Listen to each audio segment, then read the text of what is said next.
My grandfather, Ed Harmon, loved to go out in the woods and fish, and he always kept a fishing line and hook in his pocket. Then he would find a nice green sapling or some other thing to use as a pole, and he would fish.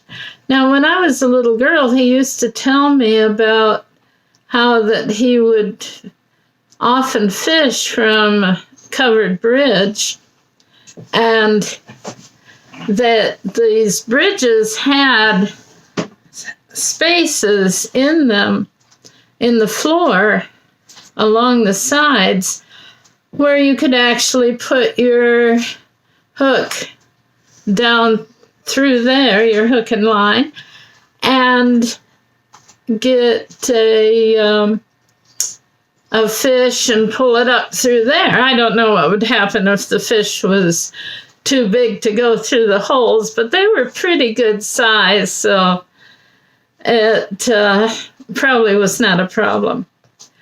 Now, he had a bad habit of always carving his name wherever he went.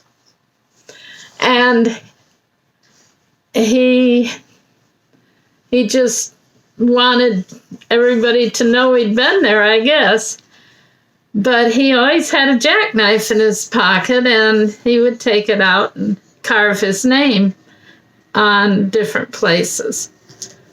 Well, when I was a little girl, he would tell me about these covered bridges and everything, and he would describe what the area looked like, and I thought, oh, that is so wonderful.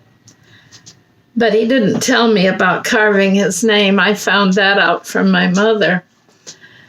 Well, one day, we moved to Pennsylvania, and my mother came to visit us, and we took her for a drive to see the area. And as we were driving on this country road, we saw a little park, and in that park was a covered bridge. And my mother said, oh, let's stop there. So we pulled in and walked down to the bridge, and we were looking at the holes in the floor of the bridge over toward the side that my grandfather had described as fishing holes. And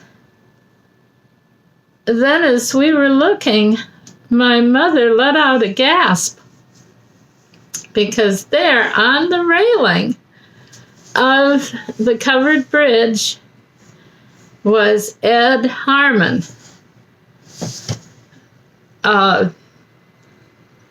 carved into the bridge with a knife. And we knew then that my grandfather had actually been there when he was young and had fished from that very hole where we were standing. And while he was waiting for a fish to nibble on his hook, he had carved his name. Now, it just seemed like a wonderful thing to us. And we took a picture. Unfortunately, the picture got burned up when we had a house fire when Ronnie J. was a baby.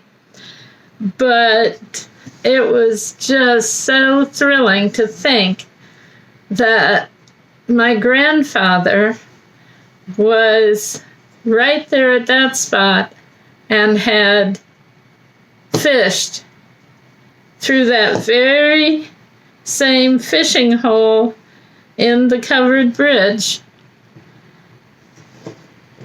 And it was a memory that I'll always cherish.